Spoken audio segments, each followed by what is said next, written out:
क्या रायपुर, क्या बरेली, क्या पुरी, क्या केरल, वहां पर स्कूलों में घुसकर बजरंग दल के कार्यकर्ता तोड़ फोड़ कर रहे हैं, वहां के डेकोरेशंस को नोच रहे हैं, वहां पे सामान जला रहे हैं, पुरी में क्रिसमस से जुड़े सामान को बेचने वाले दुकानदारों को पीट रहे हैं। मानता हूं कि 140 करोड़ का मुल्क है, कहीं ना कहीं कोई घटना होती रहती है, लेकिन यह वाकई ही साथियों निंदनीय है। जब ये रीले पूरे अब आप फिर सोचेंगे आप कि इसका कोई फर्क नहीं पड़ता। क्यों नहीं फर्क पड़ता? अब आप क्रिसमस की तोड़ फोड़ की तस्वीरें जब पूरे यूरोप में और अमेरिका में, अब मुझे पता है कुछ लोग कमेंट करके कुछ कहेंगे, उसका भी जवाब दे देता हूं, जब ये सर्कुलेट होंगी तो मैसेज क्या जाएगा यार?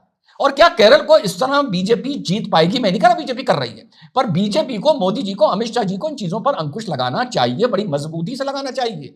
अगर मैं बता रहा हूं जयपुर की घटना, जहां पर अभी पत्थर चले हैं, एक अतिक्रमण हटाया जा रहा था, उन लोगों के खिलाफ सख्त से सख्त कार्रवाई होनी चाहिए, तो इधर एक सख्त से सख्त कार्रवाई होनी चाहिए जो इस तरह वहां पर जाके भारत माता की जय के नारे लगा रहे हैं। मिशन भारत में भारत माता को सैल्यूट करना सिखा रहा हूं, नारा लगाना सिखाता हूं, लेकिन इस तरह की हरकत करना वहां पर साथियों नहीं सिखाया जा रहा है। अब इसका एक जवाब यह आएगा कि साहब ये मिशनरीज कन्वर्जन भी कर रही हैं।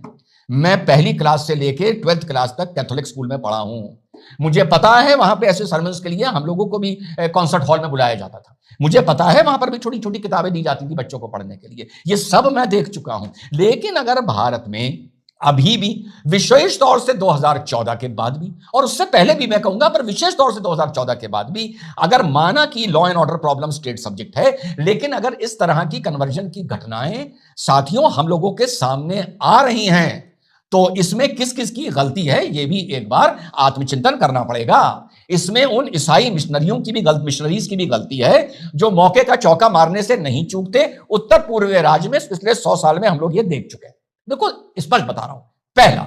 दूसरा, सरकार की भी अब गलती है कि अब इतने दिनों बाद 2014 से 2025 खत्म हो रहा है, इस चीज को मजबूती से शिकंजा नहीं कस पाए और कंट्रोल नहीं कर पाए। इसीलिए क्या इसी तरह से बजरंग दल के लोग निकल रहे हैं, तो ये भी एक सरकार की दोनों नाकामियां सरकार की हैं। अगर कन्वर्जन हो रहा है तो ये नाकामी भी सरकार की, और साफ बोल रहा हूं, राज्य में भले कुछ हो, केंद्र सरकार की है। केंद्र ऐसे ऐसे कानून बना सकती है कि किसी की हिम्मत ना हो किसी को अपने धर्म की किताब देने की भी, कन्वर्जन कराना तो बहुत दूर की, देने की भी हिम्मत ना हो, पहला। और अगर बजरंग दल के लोग जाके ये काम कर रहे हैं तो ये भी कहीं ना कहीं सरकार की गलती है।